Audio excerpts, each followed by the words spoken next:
Assalomu alaykum qadrli do'stlar, sizlarni kanalimda ko'rib turganimdan xursandman. Demak, biz bu yerda Premiere Pro'ni o'rganayotgandik va biz 6-darsdamiz. Demak, biz o'tgan darsimizda videoni shunaqa qilib taxlab oldik va unga crop tashladik va crop tashlaganimizdagi adjustment layer haqida gaplashdik va ba'zi переходlar haqida gaplashdik. O'sha videoni orasiga tashlaydigan effektlarni. Endi biz o'tgan darsimizdagi sekvensimiz nomini 6-darsga o'zgartiramiz va shu bilan birgalikda proyektimizni ham nomini 6-darsga o'zgartirishimiz kerak.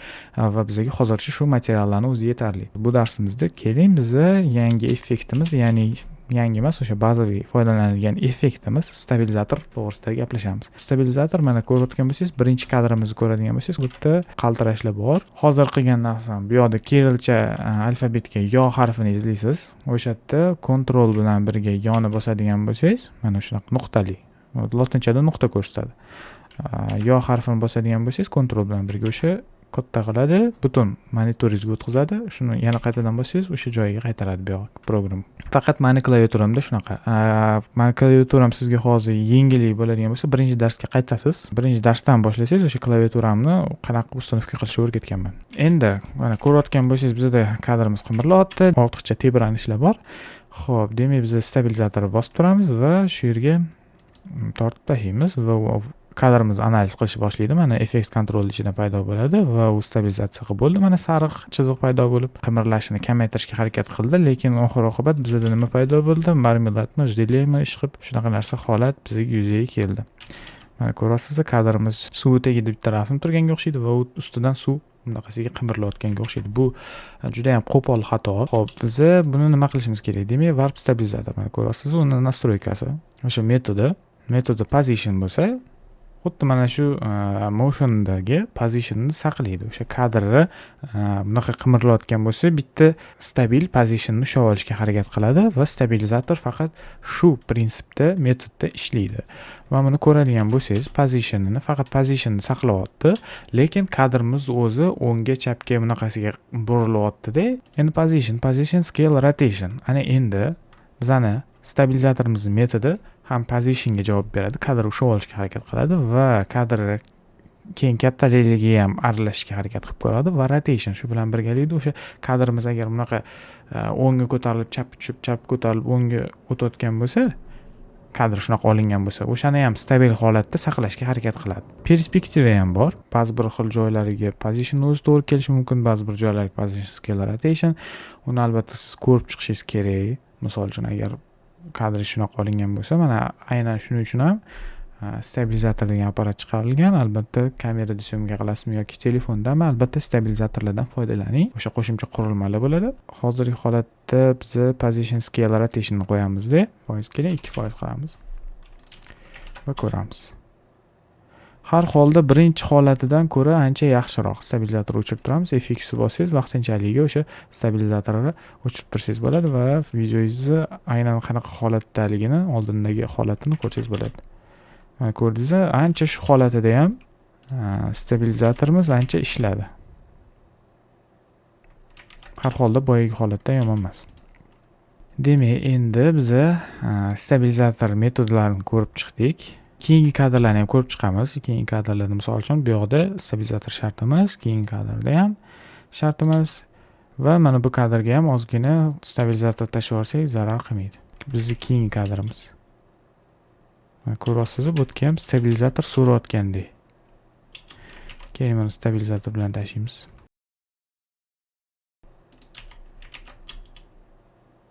Ko'rdingiz farqini? Keyingi kadrga o'tamiz. Biz cross display bilan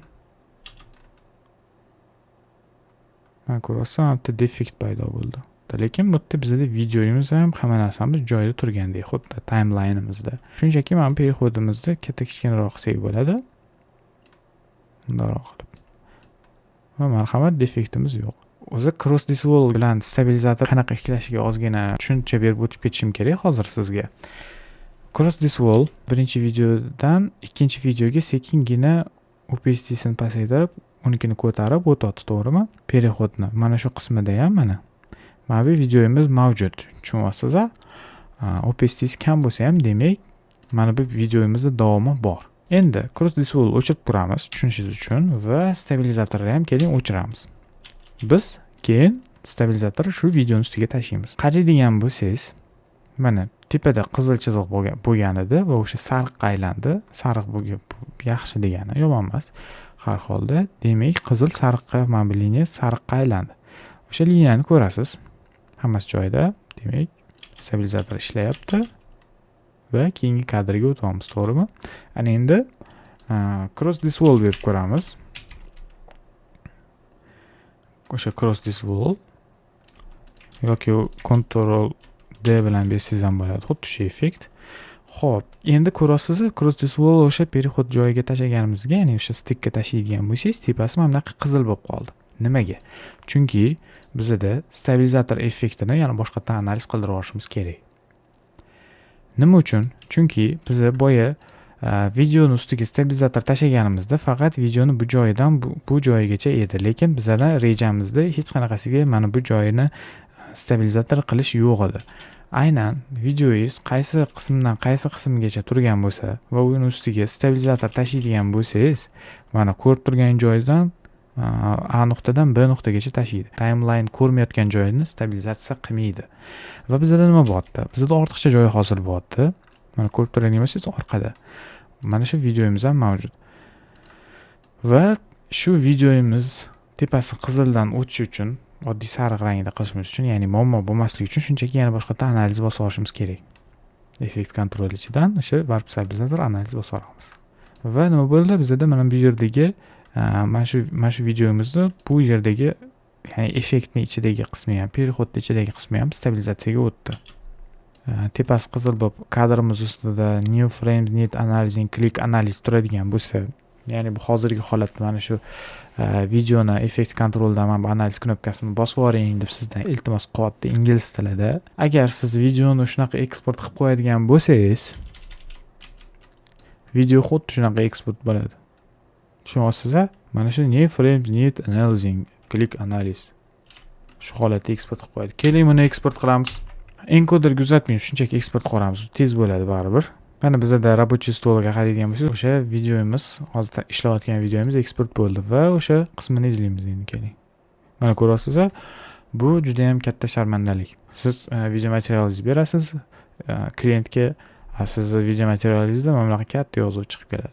Montaj qilib bo'lganingizdan keyin hamma video materiallaringizni ko'rib oling timeline ichidagi va uni o'sha hammasi joyidaligini bilgan holatda o'sha stabilizator tashlagan bo'lsangiz, mana shu yozuvlar qolmaganini ko'rib olishingiz kerak va keyin eksport qilishingiz kerak. Analiz qilish kerak bo'lsa, analiz qilib oling, mana bunaqa qilib, shunchaki bossangiz analiz qilib qo'yadi o'zi. Videoni eksport qilish bo'yicha men dars tayyorlagandim. Agar ko'rmagan bo'lsangiz, eksport qilishni albatta ko'ring videoni. Demak, biz shunchaki mana shu klavishni bosib videoni boshini va oxirini in-out qilib belgilab o'tdik. Endi shu narsani yo'qotishni ham bir ko'rib o'tib ketaylik. Shunchaki sichqonchani o'ng tomonda bosasizda va clear in-out deb bosadigan bo'lsangiz, o'sha videoni belgilab oladigan joyni, timeline'ni olib tashlaymiz. Videoni eksport qilishni esa men 4-darsda o'rgatgandim. Albatta siz hozir nima haqida gap ketayotganini tushunmasangiz, albatta 4-darsda demak ko'rishingiz kerak ekan. Demak, biz bugungi darsimizda warp stabilizator haqida gaplashdik. Video sizga foydali bo'lgan bo'lsa, like tugmasini bosing, o'zingizni kommentariyada fikrlaringizni bildiring. Telegram kanalimga kirsangiz, o'sha mana shu исходник materiallarni o'zingizga tortib olsangiz bo'ladi. Albatta u arxiv formatda bo'ladi va ochib bemalol shunaqa praktika qilishingiz mumkin. Albatta bu siz montajni o'rganishingiz uchun kerak. Telegram gruppa ochdim. Telegram gruppamizda biz bir-birimizga yordam beramiz montaj bo'yicha. Tushunmagan narsalarimizni bir-birimizga tushuntiramiz. Bu yerda darsda o'rganilmayotgan narsada muammo bo'lib qolishi mumkin. O'sha narsalarni birgalikda yechishga harakat qilamiz. Agar kommentda sizga vaqtida javob bera olmagan bo'lsam, albatta Telegram gruppasida sizga vaqtida javob berishga harakat qilaman. Keyingi darslarimizda yana shu video material bo'yicha har xil yana effektlarni o'rganamiz. Shu bilan birgalikda hali Lumetri Color o'rganishimiz kerak, videoni bo'yashni. Albatta bularni keyingi darsda ko'rib chiqamiz. Keyingi 7-darsda sizni kutib qolaman.